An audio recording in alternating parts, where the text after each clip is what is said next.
I have to hold this close to my mouth. I have to remember to do that. Help me. Hello, welcome. My name is Laura Brower-Haygood. I'm the Executive Director of the DC History Center, and I'm just really excited to be here. So thank you for having us. And I want to start with a question and a fun fact. So I want to hear your guesses. What percentage of the world's population speaks at least 2 languages? Just guess. 15?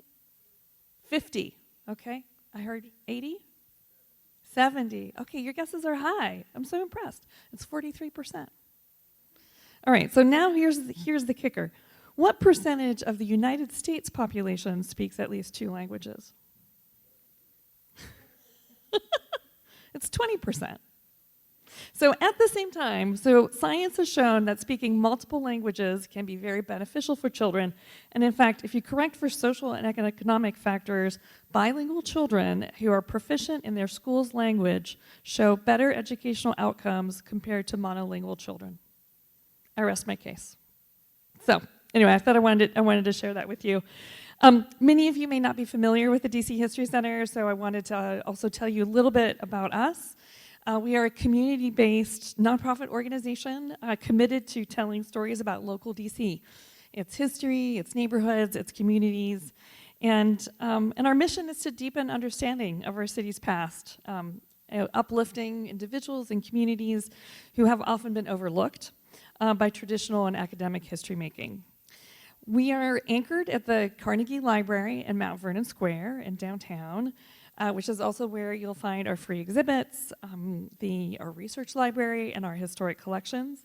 But our public programs like this one, K-12 education, and our community engagement work takes place in communities all across the city and in many neighborhoods.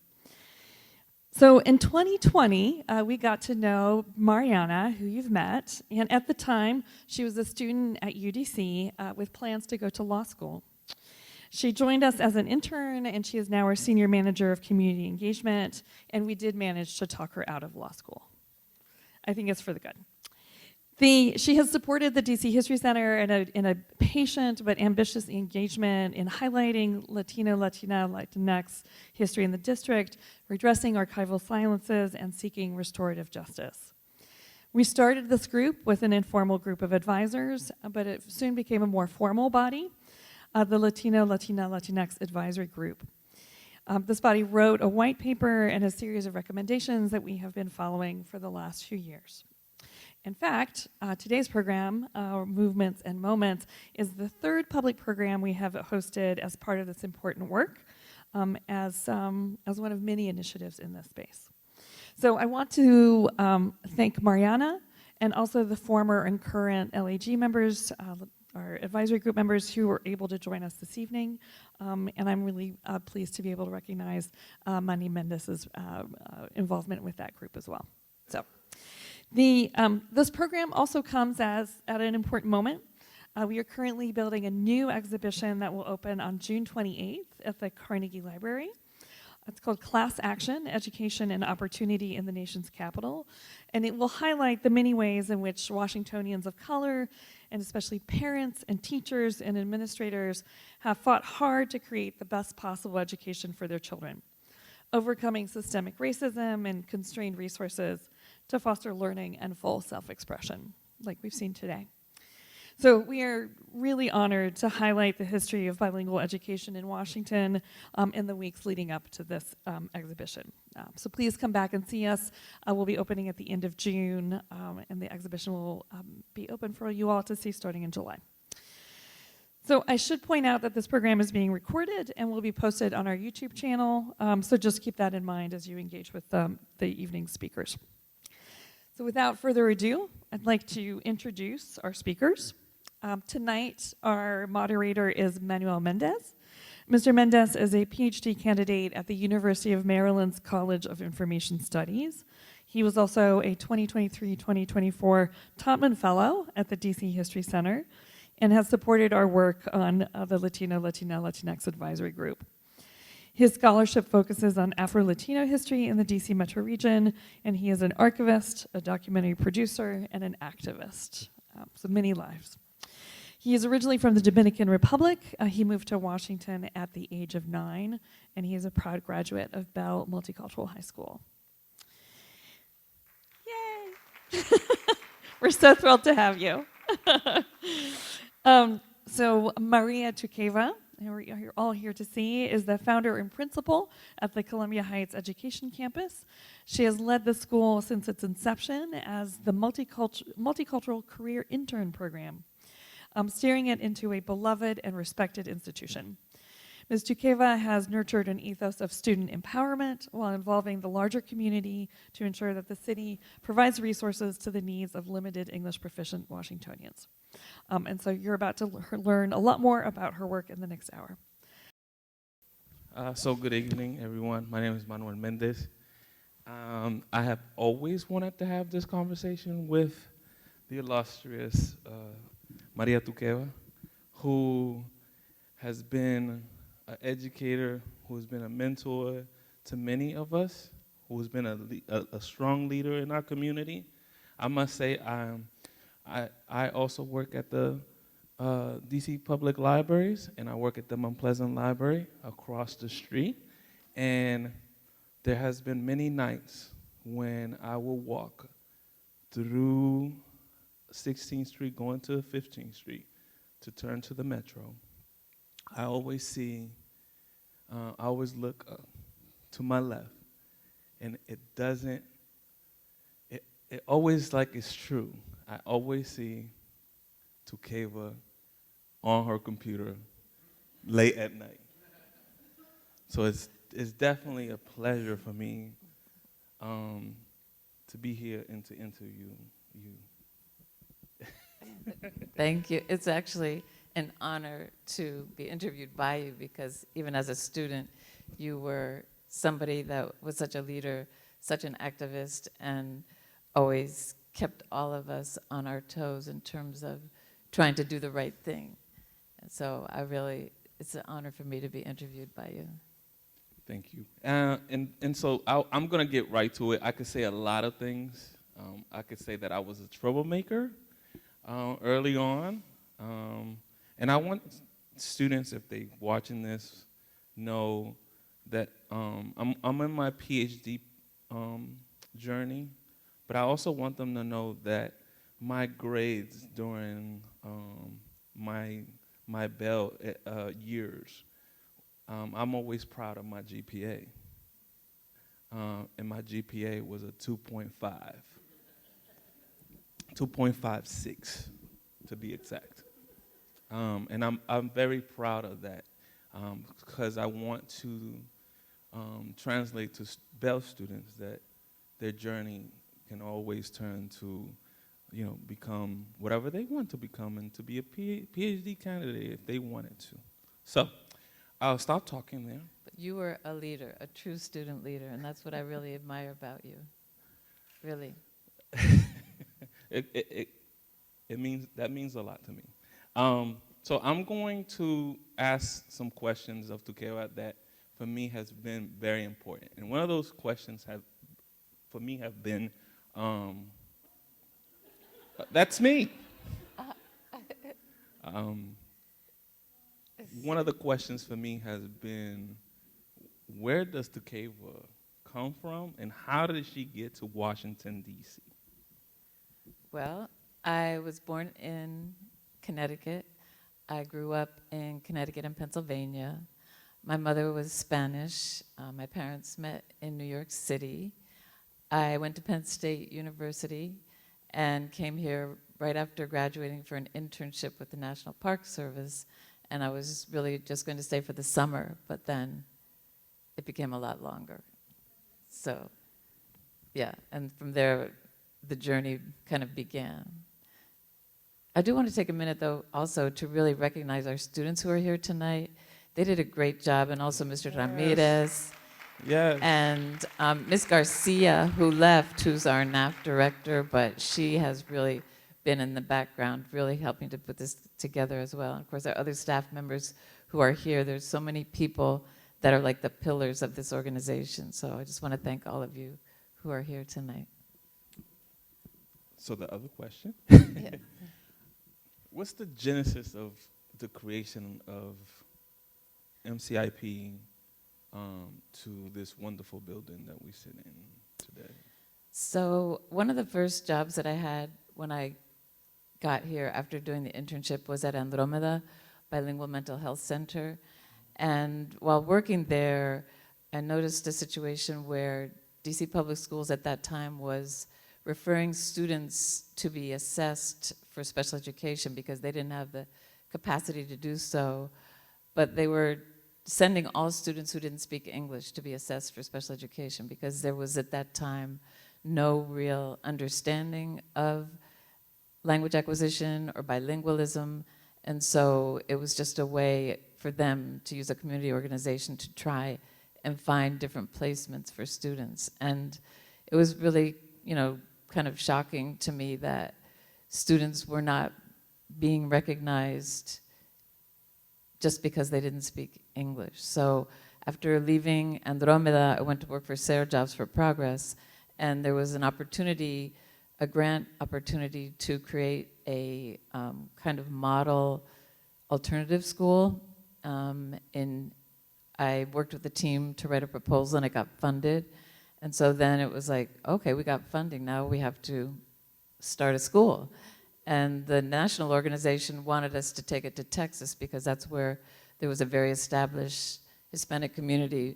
But with a couple of other people that worked on the proposal with me, Margarita Suarez and Carola Chapa, we lobbied to use the grant here because of what we had seen in DC, that the Hispanic population of students were not being well served by the public schools. If they were making it to high school, they were often not allowed to take advanced placement or any advanced courses.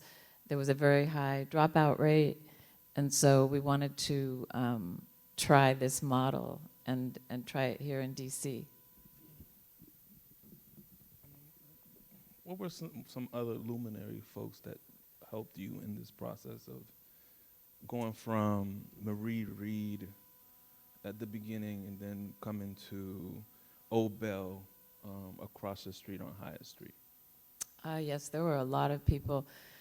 At that time, there was an organization called the Council of Hispanic Agencies, and it was made up of many people that you may be familiar with, such as Sonia Gutierrez, Marcelo Fernandez, Enrique Rivera, Lori Kaplan, Pedro Lujan, and this was a group of leaders that would meet every week and really, Carlos Rosario was also a member, and they would kind of like figure out how they could advocate for better services for the Latino community. And when I first was part of the team that got the grant, I asked if I could present to them on this idea in this school. And since I was new to DC and nobody knew me, they were like, no, I don't think so. We have enough programs going on, but after a time and with the other people that were working with me, we were able to convince everybody that this would be a really great opportunity because there was nothing existing in the public schools at this time. So those were the individuals that really helped to open the doors to the DC Public Schools, to the Board of Education, because the public schools did not really want this kind of thing to happen either. And just like on a personal note, like what were like, I always think about like you had so many leaders in the community at that time. You just name a whole bunch. I have a picture of you with Casil La Luna and Eduardo Perdomo, like with these certificates. I don't know what that was about, but one day I would like to hear what that was about. But what thinking about today and thinking about leadership, like what was the difference? Was there a different era, the different movements that were happening around in and out of DC, and why do we don't see it, or why don't we see those kinds of leadership folks in our communities right now? Yeah, they were some very, very amazing people, really strong, really committed, really dedicated, and not afraid. I think that at that time, advocacy was something that was admired, and I think also since there was nothing, there was nothing in the DC government or DC public schools, there were no representation, there were no offices specifically designed, like there was no Office of Latino Affairs, there was nothing to really say that the government was committed to the community.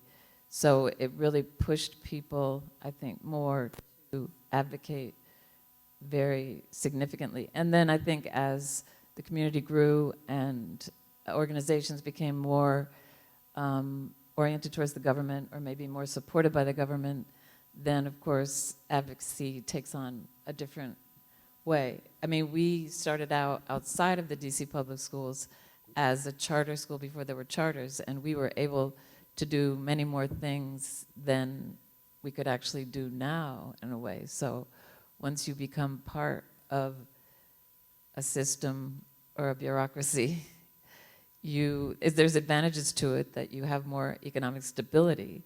So we really fought to become part of the public school system because we didn't want to have to raise that money every year.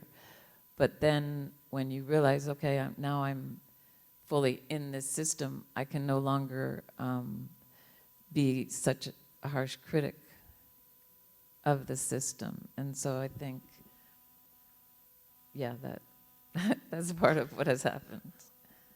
Talk through us about the struggles, though, too, of going from MCIP to the old building across the street. Like, what were some of, like, the challenges? Because I remember some challenges when I was a freshman, in terms of the building being condemned and us going to UDC and the seniors at the time being very mad that they weren't in their building and walked out. Students walked out of UDC, and it was a big thing for us. So talk to us about some of the struggles that you went through to go from MCIP to Old Bell, and then Old Bell being condemned and almost closed. Yeah, I mean, I think because we were making the case that immigrant students were not getting the right services, and that we were going to present a model that would be more appropriate for them to have the same equitable opportunities. So we were seen as a program that was kind of an upstart program. So between 1982 and 1989, they tried to close us on 4 different occasions, either by withdrawing funds, or there was another time they tried to merge us with Cardozo.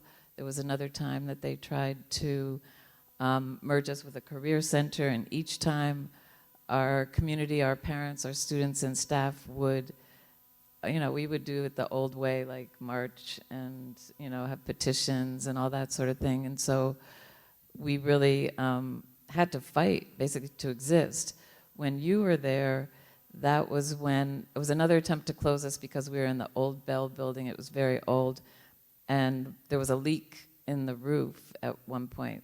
And there was just like a couple of drops of water, but the fire marshal came in and said, we have to condemn this building and you all have to leave by tomorrow. And by tomorrow you have to relocate to UDC, take whatever you need. So we did, but it was really a pretext to, condemn the building and then have us not be there anymore, and then who knows what would happen to us. So we were at UDC for about, I think it was about a month, in about 2 or 3 rooms, all crammed in there. And then one day, our student government president, who was Daniel Tyson, who's now the football coach, stood up in the auditorium at UDC and said, no, we're going back to our school, and we're going now. So, he led all the students, and we walked out, and we walked down Connecticut Avenue and came to the front of our building, and we just sat there, had like a read-in, because everybody had a book. So we sat on the front and just everybody read.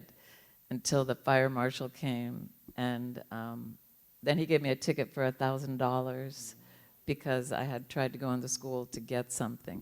But that, got a lot of attention, and so after that, they reevaluated the building. They said, okay, it's safe for you to go back in now. And so then we kind of started our campaign to get a new building, because that building was really not sufficient. It didn't have a gym, it didn't have an auditorium, it didn't have science labs. So that's when we started this campaign to build a new building. And what was that effort to, because I know that was hard as well, to collaborate with Lincoln and to get this building and to transition into this building. So what was the political, strategic maneuver that you had to go through to that was kind of at the beginning of the wave of gentrification. That where the old Bell is across the street where the soccer field is, and next to it was a really dilapidated car repair shop where a lot of things went on in addition to repairing cars.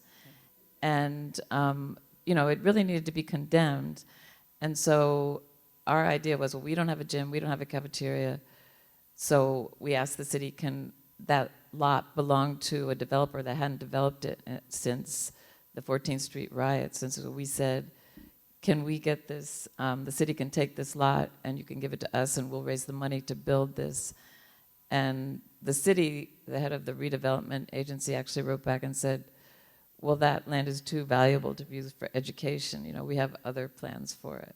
So there were plans already. The developer had just been holding on to it for a long time to wait until the moment was right to try and redevelop. And so that's when they started the plans for DC USA. So we had to kind of shift because we knew that if we didn't do something different, we would be actually pushed entirely out of this neighborhood. So the old Lincoln building was here, so we put a proposal together to the DC Public Schools saying if we can raise $10 million, can we make a project which would tear down the old Lincoln, consolidate the land, and build a state-of-the-art building that would serve both the middle school and the high school. And we had a great capital campaign committee at that time. It was a local philanthropist named Richard England who was really the spearhead, and he said, well, I will, spearhead it by giving already $5 million. And then you guys can match it and then get the rest from DC Public Schools. So that was also under the control board time, and so we met with the Federal City Council, and for some reason they, agreed to the proposal, and we were able to get the building built. I mean, if you can go back to this picture, I do see some people. I see Mr. Mundo. Yeah. Who else do you see? I see Mr. Mundo. Mr. Charpentier. I see Miss Jedlicka. Miss Jellica. Yes. Miss Jellica. So the reason I know how to type without looking down is because of Miss Angelica, and she was a New Yorker. And Mr. Mundo was our Spanish teacher for a really long time. Mm-hmm. But anyways, talking about Spanish, and how have you, what is the landscape of bilingual education these days, knowing that, the background of our current situation? Well, I think, bilingual education has always had to fight to exist. And it really did start, I think, as an element of fighting for rights. Rights not only to learn a second language, but to maintain your own language and to be richer for having two languages. And so it was always a struggle. There was the movement of, well, people should learn English and forget their native language, whereas bilingual education is saying, no, it's additive. We learn English if we have to, and then we keep our native language. So I can see where right now it's probably going to be difficult again. I mean, I feel like bilingual education had come a long way, but the current environment, where the Gulf of Mexico is now the Gulf of America, that has implications for how native language is going to be accepted. So I think the Latino Civil Rights Task Force that was put together after the Mount Pleasant riots made such great progress in terms of mandating that DCPS had to have language programs that would meet the needs of all students. And in reality, bilingual education, as was mentioned at the beginning of this program, is something that when students are involved, they actually end up achieving at a higher level than students who don't have that opportunity. And it shouldn't be an opportunity just for the affluent that want to have that. It should be an opportunity for all students. Ay, mi madre. Mm-hmm.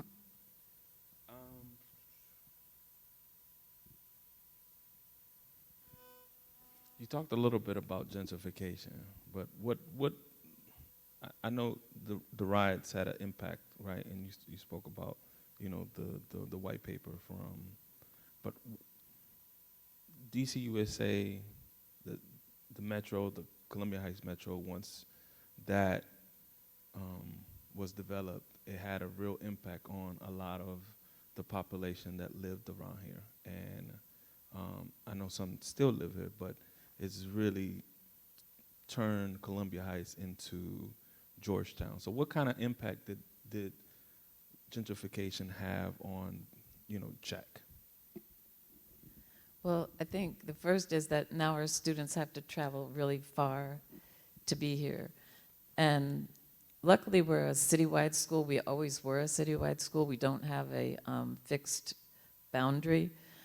Our middle school is a boundary school, but the high school, we have students from all over the city. But initially, almost all of them lived around here, which meant they could, you know, walk a couple blocks to school, and here's their school. So now it's different because they have to travel from across the city, and travel is expensive, and travel takes time. So I think it really has an impact, definitely. And then, I mean, we have to talk about the times that we're in. And I know for a fact that I had many of my classmates who were undocumented. And during the times that I was in school, Bell really helped them find lawyers so that they can go to school and, you know, be the leaders that they are today. But there's a threat of, I mean, we just saw yesterday that they had ICE warnings throughout the community. How has that impacted some of our undocumented students here at Bell? The impact has been really, I think, devastating. I mean, the past couple of days, we've had maybe 30% of the students not coming to school. Last night, I got numerous emails and calls from parents saying, well, I'm not going to send my children this week. I hope they can be excused. Yesterday, because ICE had been seen in front of the building across the street, we decided after school to have escorts, offer escorts to students to the metro and to the bus. And so, you know, so many staff members volunteered just to walk with students down the street to the metro and to the bus. That's really tragic. But it's also really inspiring that people care. So this is going to have huge impact. We had one of our top students this year, a senior, with over a 4.0, and in the past, you know, it still was difficult to get scholarships, but it's even more so. And so some students now who are top students aren't even trying for the scholarships or for the applications because they just feel defeated before it starts. A student said to me yesterday, when he heard ICE was out there, he said, yeah, you know, I don't want them to deport me. I want to be able to go on my own, but I'm not ready to go yet. And so it's a huge impact. I don't know if people are really thinking of the long-term or maybe they are. Maybe that's the intent of it. But the irony is that when we started 40 years ago, it was the same situation. Within 1 year of us opening, we were being accused of having undocumented students, and government agencies were trying to come in and look at the documents of our students in order to try and close us down. So even though Plyler versus Doe made it somewhat better in 1982 that they weren't allowed to go into schools, but now, of course, they're trying to not follow that particular Supreme Court case. So as far as we came, it seems like the clock is being turned back. And that was one of my questions, like, do you see history repeating itself? Definitely, definitely. Which means that we have to, repeat how we advocate. And I think bilingual education is something that we should not give up on, because I think that sends a message that we value all languages and all cultures. For sure.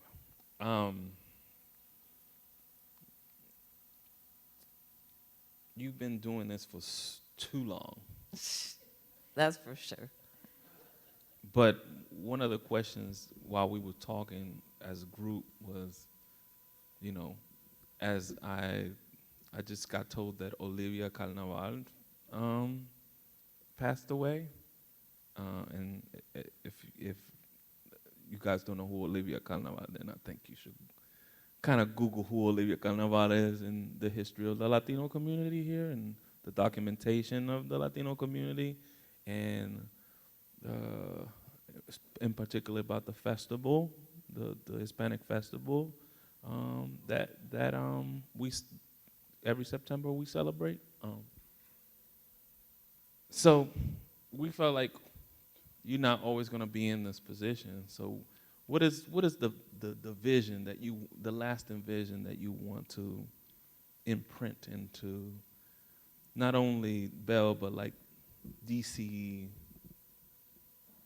schools? Well, I think one is that I think it's really important that students from DC public schools end up, working in DC public schools in a variety of positions, in all the positions, because only the students of the school or a school system can really feel the mission and translate the mission to reality. So I don't know if in the past we've thought of it that way, but that's been like a major focus that I think we should continue, because this city is an important city and community, and there's even attempts, of course, to get rid of home rule in DC. And so if we, as the people that are educating students, don't prepare our students to run our schools, then how are we going to maintain our identity as a city and the many cultures that make up this city as well? So I think schools as a place where students learn the mission, learn the values, learn the culture, and carry it on.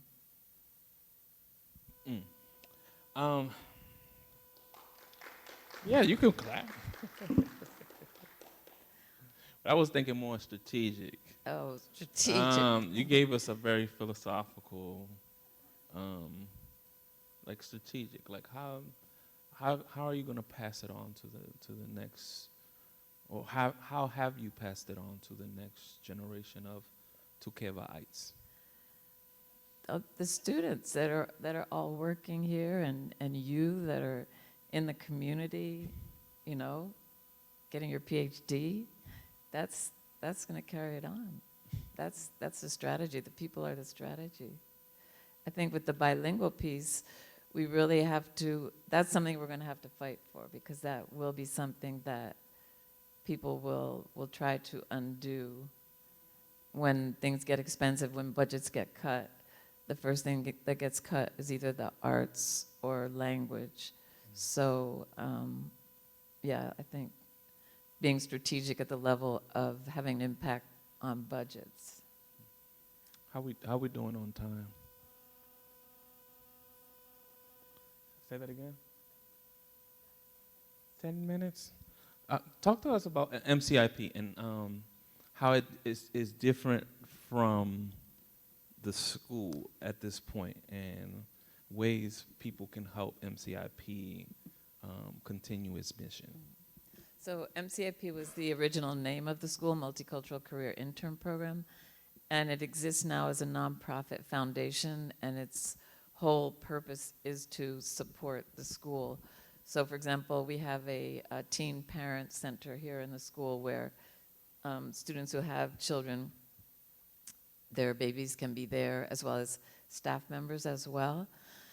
And also we have a scholarship program, which is really important because, as I mentioned, so many of our students are not eligible for federal financial aid. So we have a gala coming up in about 2 weeks at the French Embassy, and we would love people to come and support our scholarship. We have a mentoring program because we know that so many of our students need just a mentor that can work with them on the whole college application process. MCIP runs the mentoring program as well. So we have about 40 or 50 people that come twice a week to meet with students. Some of the students that were here tonight actually have mentors through the mentoring program. So we would love to have people serve as mentors because applying to college these days is really a full-time job, and for first generation is really difficult. MCIP also has summer programs, tutoring programs, so it helps us have more of a wraparound type approach to things, and when there are budget cuts, it gives a little bit of a cushion because there's another entity that supports our efforts. We were amazed at the fact that you made that maneuver from a nonprofit, and then we're able to be a public school and kind of merge the two. How did you come up with that idea of having a nonprofit but also building a public school So back when we realized that this was before the charter legislation, so since we were a school that was having to raise, a couple million a year just from foundations, we realized we're going to need a really stable source of funding, which would be the public schools. And I think we also realized that there was going to be pros and cons to that. And so in part of our lobbying to become part of the public school system, we had it built into the Board of Education. That's when there was a Board of Education. Had it built in the Board of Education language that MCIP will become Bell Multicultural High School, a regular DC Public Schools. However, they will be able to maintain the Multicultural Career Intern Program as a foundation that will support the programs and the students. So it's built into a kind of our founding documents, but I think we're very intentional about that, knowing that once you become part of the public schools, there's, many more restrictions, I guess. So did you come up with that model, or was it? Did you see that in other places? It's similar to the Duke Ellington model. Duke Ellington schools started also outside the system, and they have been able to maintain what's called the Ellington Fund as a way to have additional resources. Can we turn it to the audience? So I have lots of questions, and I can continue to ask. But if you guys want to ask Ms. Tukeva, so okay. Do you want this one? Okay.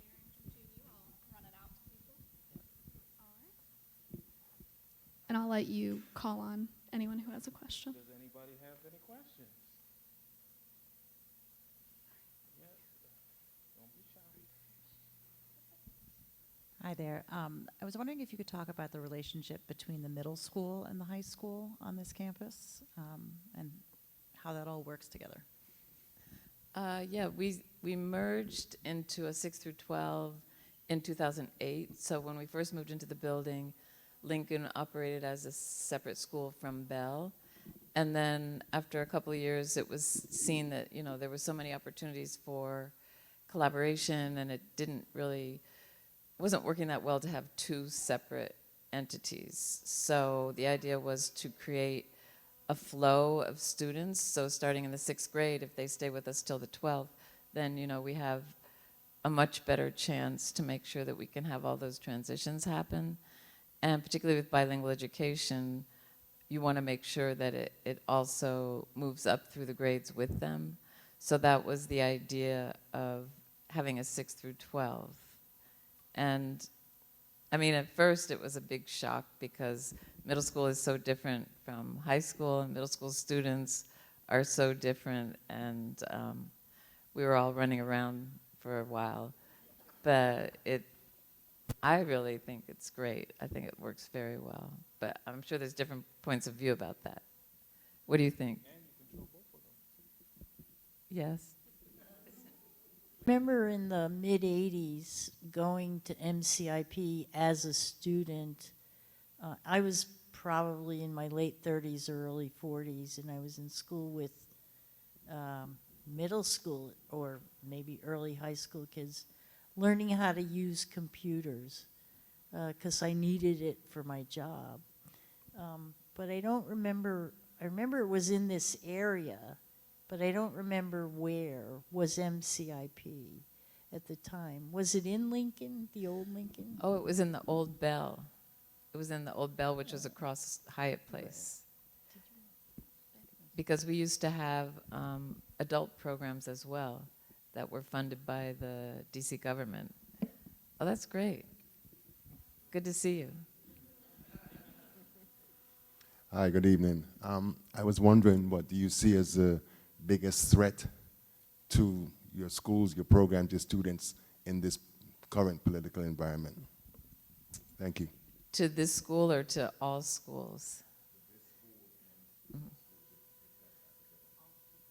So I think that, I mean, gentrification has had an impact in the sense that resources are going to places where maybe they're not as needed. And so schools that serve students that need more are maybe not going to be able to get it. And I think also, I hope it doesn't happen, but if, you know, DC government, if the Congress takes more control of DC government, that's going to affect our curriculum. It's going to, we're already hearing that it's going to affect our funding, and of course, what can be taught, what can't be taught. Already, arts programs have been heavily impacted, so that's, I think, the really frightening part. If that happens, if the Congress starts taking control of DC government and DC schools, that will be really, I think, devastating.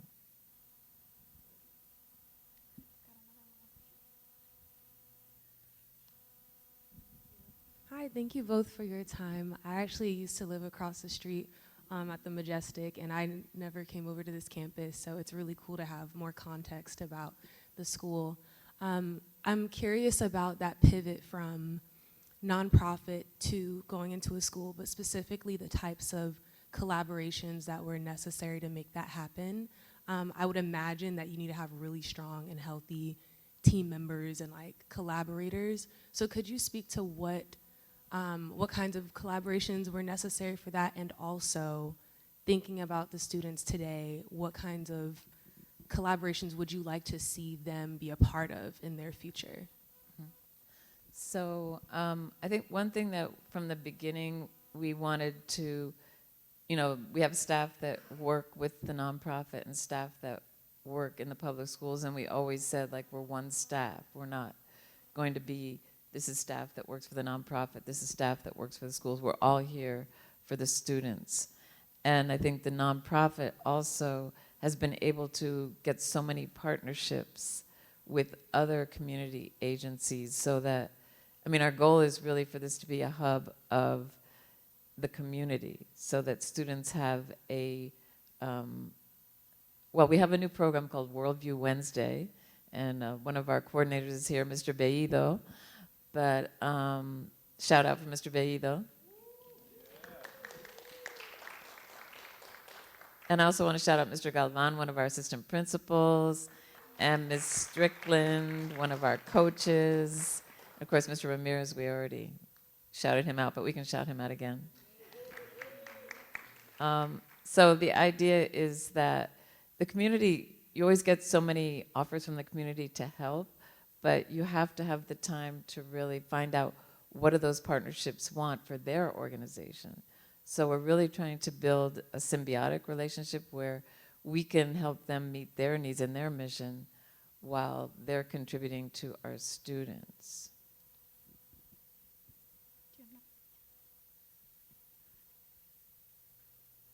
Sorry, I'm going back for round two.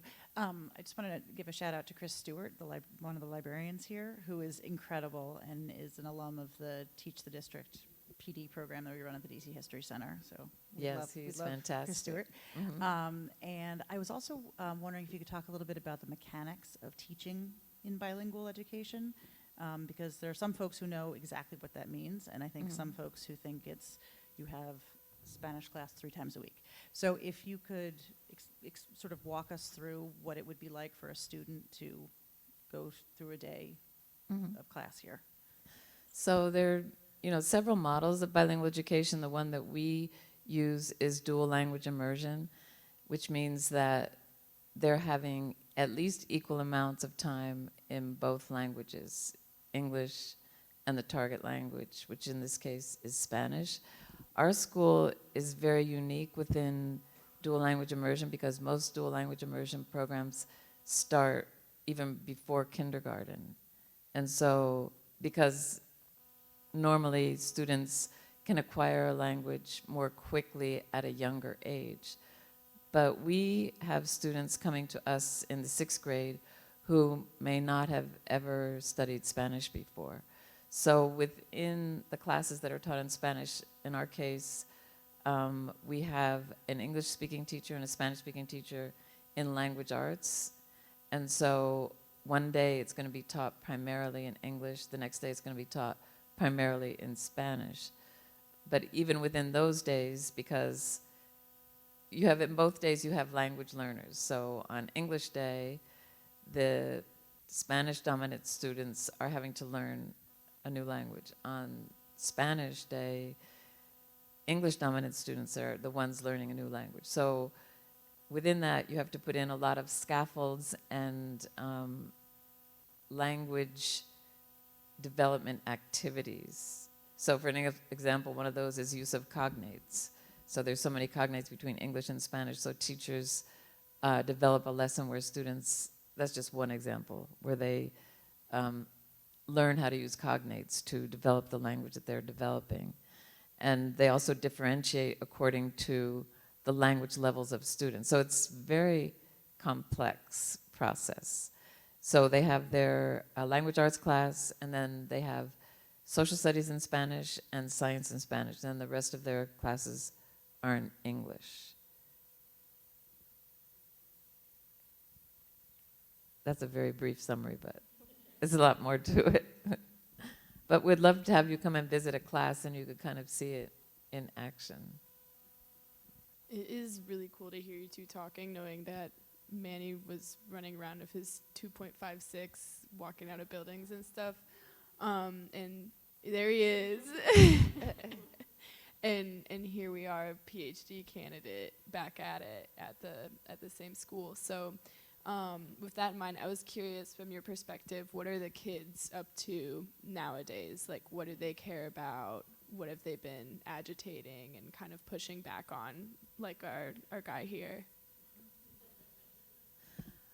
I haven't seen, it's been different since the pandemic. I haven't seen the same level of activism that I saw back in Manny's time.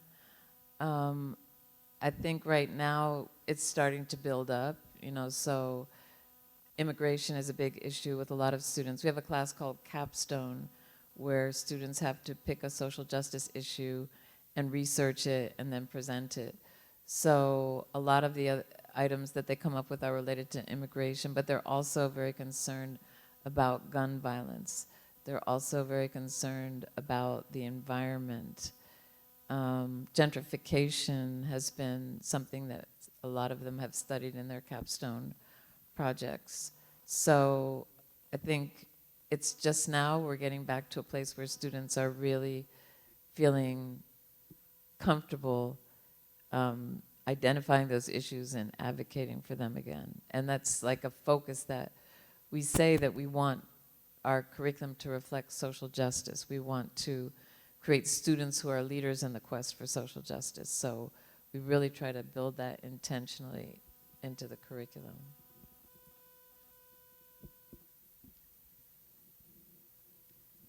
Thank What do you. you think were the issues back in your day?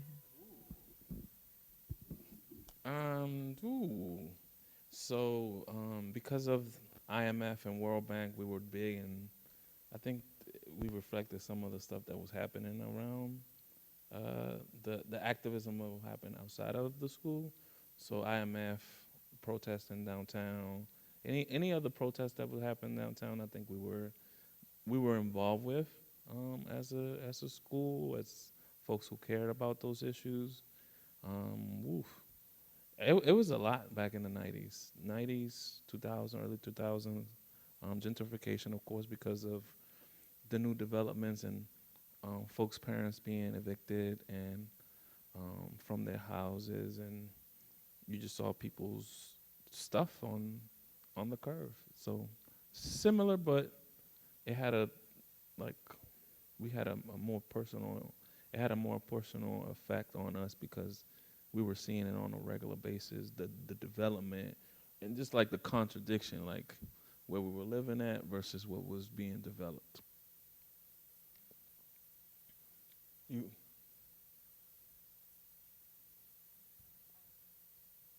you No. hear me? Oh, Okay. I think it is now. Thank you again. Just one more round of applause, everyone, for this conversation.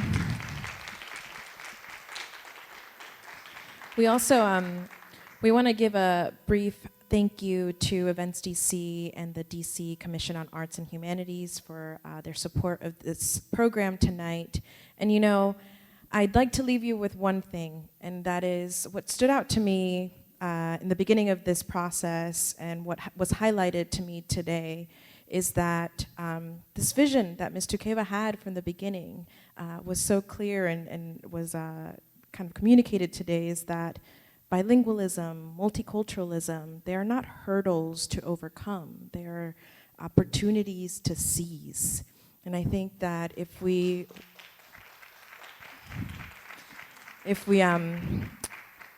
appreciate that from a sort of wider perspective, we would move differently, act differently. And so we invite you, now we're gonna wrap up the program, but we still have quite a bit of food left. So we hope that you can join us at the cafeteria and help us eat through some of those snacks. And again, Ms. Tukeva, thank you so much for having us in your beautiful home. And Manny, thank you for coming back. Muchas gracias. Gracias. Thank you, Manny. It's a pleasure. I enjoyed it.